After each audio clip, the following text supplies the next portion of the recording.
Hi guys, welcome to my channel German vs Code. Today we are going to talk about Azure. To be more specific, we'll be talking about how can we secure the communication between two services. Let us start with a demo. What you are seeing is a SQL script for inserting CSV file into a table in Azure SQL. So let me run this. So you can see nothing fancy. It is just selecting the inserted record from the company's table. So let me explain what is happening here. First, we are dropping data source and database scope credential. Then we are recreating database scope credential with manager identity. If you are not familiar with manager identity, please Google for what is manager identity in Azure.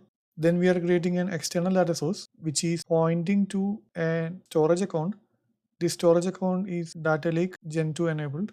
The credential to access the data lake is the credential that we just created using manage identity. Once this setup is done, we can access the table.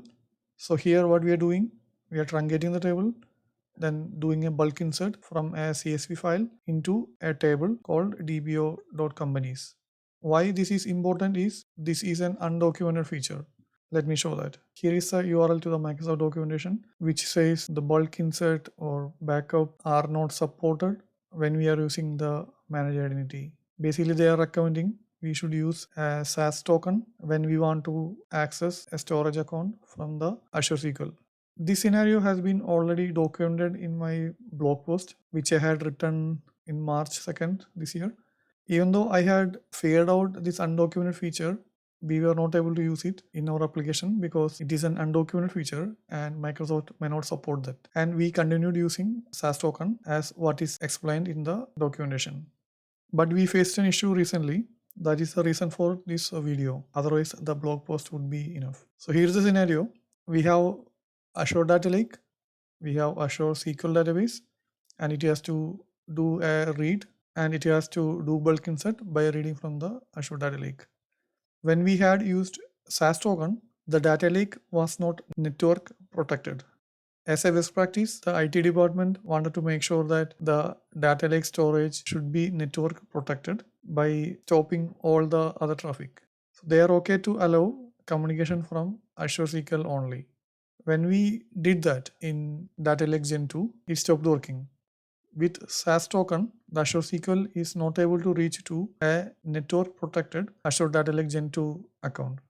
Hence, we have to again revisit the managed service identity. Let me show you how the network protection is enabled in the Data Lake side. This is a ADLS Gen2 account. If you go to networking, you can see it is a selected network. There is an IP address range. I just added for my personal access, but in real scenario, this will not be available. It is only accessible from the SQL Server. So there's an option here. We can add Microsoft.SQL/servers and the instance name. This tells nobody other than this Azure SQL instance can access the data lake account. Before we come here, we should make sure the system-assigned managed identity is enabled for the Azure SQL. There's no easy way in the UI to enable the managed identity for the Azure SQL Server. We have to run some script. That script will make sure managed identity is created for the SQL Server. Please note that the identity is not created for database, it is created for the SQL Server level.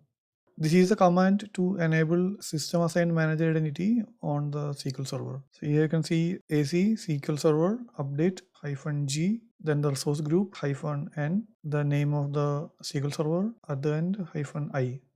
So once we run this command, we can see the details are displayed in the command line. We can see nothing has been enabled here. All the checkboxes are empty. Apart from this resource type, we don't need to do anything else.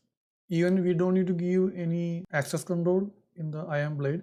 So if you go here and check access, so you can see there's no assignment happening here. Once we add the Azure SQL name in the networking tab, it magically gets the read access to the data lake account. It is only the data lake instance is giving permission to the SQL Server. Let us do the demo once again. I am going to the CSV container in the data lake. This is a file that we modeled last time, and last time there were 3 records. Now let us go and modify, edit. I'm going to add one more, saving it, say saved. going to the SQL server. Let me run this again. So here you can see the new record came. This is to at least convince myself that the undocumented feature is really working. I'll be giving the scripts as well as the commands in the video description. In case of queries, please add into the comment box. Hope you had a good session and learned an undocumented feature in Azure. Thanks for watching. Bye.